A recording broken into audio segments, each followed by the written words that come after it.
what we do here is custom for every single show. Even if you're doing a show like Christmas Carol that we do year after year, and people really depend on it being a great show year after year, there are certain things that we try to make better every single year, and this is actually a perfect example of that. It was a really fun project. This is how Ghost of Christmas Present makes its entrance.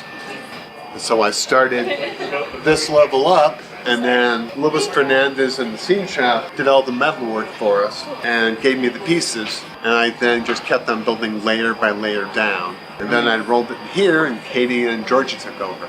The director really wanted to make this moment with the Ghost of Christmas Present a huge, opulent entrance. This sleigh is brand new, including all of the treats and things. Like, this is all brand new cake. Luckily, we have a huge store of stuff at our warehouse that we pull from as well, because everything really has to be in like this Victorian era. It's sort of inspired by a picture perfect like postcard image, still just really rich with lots of color, lots of texture.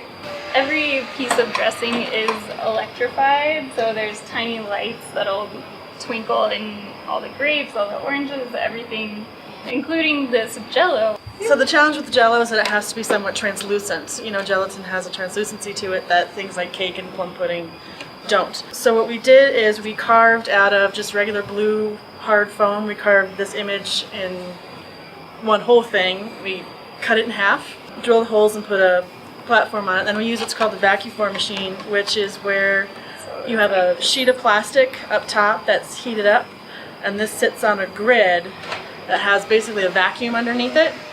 So it simultaneously puts the heated up plastic over it, which is malleable, while sucking down with air so that it sits over this and picks up all the detail. And that way we get this clear thing that will give us the translucency that we need. And we're going to be painting it, and we're going to put an interior dome on it so that there's layers to it, because Jell-O molds are all about layers. And it also needs to be stable, and it has lights coming out of the top, so yeah, that will help. That will help hide the lights. Hide the lighting. The cording. Sleigh is very much based on a real sleigh that our designer Vicky found through all her research. Saw this and was inspired by it. And then she created this design, and then I do it full size. As David was building the sleigh, I was able to just paint this flat on a piece of silk. And then once the sleigh was ready to go, I just basically like Mod Podged it on there more or less. It saved me time, and it made it easier access than like painting like this. I could just paint it on my work table. So, and knowing that it's going to be covered with more fabulous stuff helps too. Redemption is the greatest gift of all in the holiday tradition, A Christmas Carol. Ebenezer Scrooge could use a lesson in holiday spirit. Follow him on a must-see musical journey through one magical night. Visit denvercenter.org for tickets.